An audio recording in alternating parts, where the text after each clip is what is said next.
You're listening to The Manning Report with your host, James David Manning. The news behind the headlines.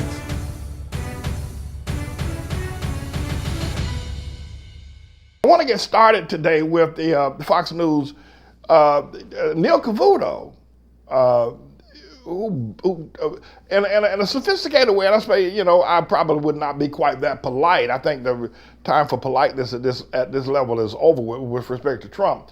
But Mr. Engineer, we have clip number one, where Neil Cavuto, he just lays in on Trump. Why are you going after John McCain, you big orange-haired orangutan?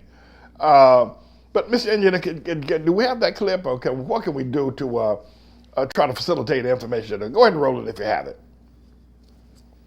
7 months after John McCain is laid to rest, Donald Trump still can't seem to give it a rest. Forget about whether any president should be doing this. Is this one risking losing a second term if he keeps doing this? Welcome, everybody. I'm Neil Cavuto, and this is Your World. And for a president who has a lot of things going his way, is he the one who is ultimately getting in the way of himself and his party? And a message that on paper at least has 7 in 10 Americans saying, you know what? We like what we see, even though they might not flip over the things that Donald Trump will say.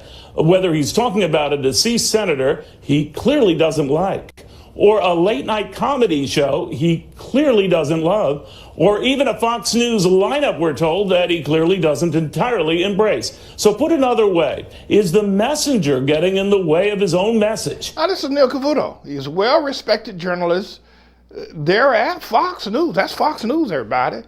And he's saying that Trump need to leave, beating up on John McCain. He needs to leave that alone. He got a lot of things going for him. I don't necessarily agree with what Cavuto said that Trump has gone for him. But I do agree. He'll leave John McCain alone. It's really baffling unless he's got some sort of click in his brain that makes him think that the impotent Southern Baptist racist, and I'm not sure racist is the best word, or his base, hates John McCain equally as well as he hates John McCain.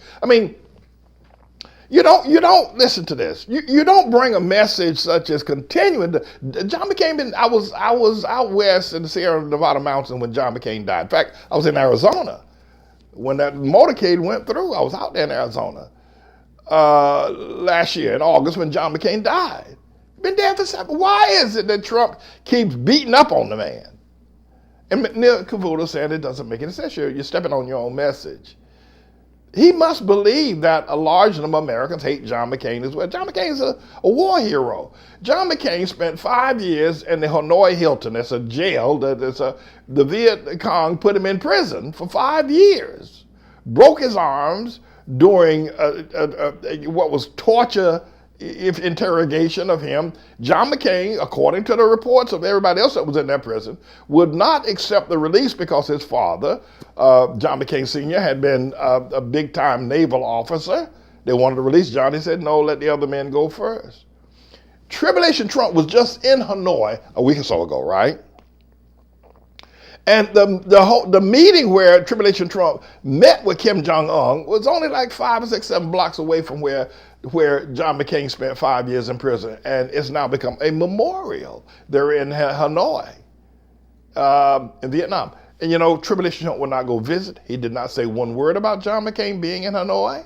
While the Vietnamese people, they wanted Trump to say something because the two countries have come together now to work together, and they want to exploit their historical upgrade. Trump was mum while he was in Hanoi, where John McCain spent 5 years in prison. It doesn't make any sense unless you understand that Tribulation Trump is a pathological degenerate, and everybody that follows him is a pathological degenerate. John McCain's a war hero, whether you like his politics or not. The man's a war hero. And that's just how they did. Trump, I'll leave it alone. Excuse me. This is a bit of a news blog we do, looking at spiritual wickedness in high places for the most part, making some observations about it and giving people a biblical foundation to the way of interpreting, rather than have Sean Hannity or Laura Ingraham or Janine Pirro or Anderson Cooper or Rachel Maddow or Don Lemon, Rush Limbaugh interpret what's going on in the world. You come to me and I'll tell you based on what the Word of God says. They'll just give you their worldly, sinful view. But the Manning Report will tell you what God has said, whether to say yea or nay, whether to go or to stay. You'll be led by the word of Almighty God. Come to the Manning Report on a daily basis to interpret the spiritual wickedness in high places, because there's plenty of it that's going on.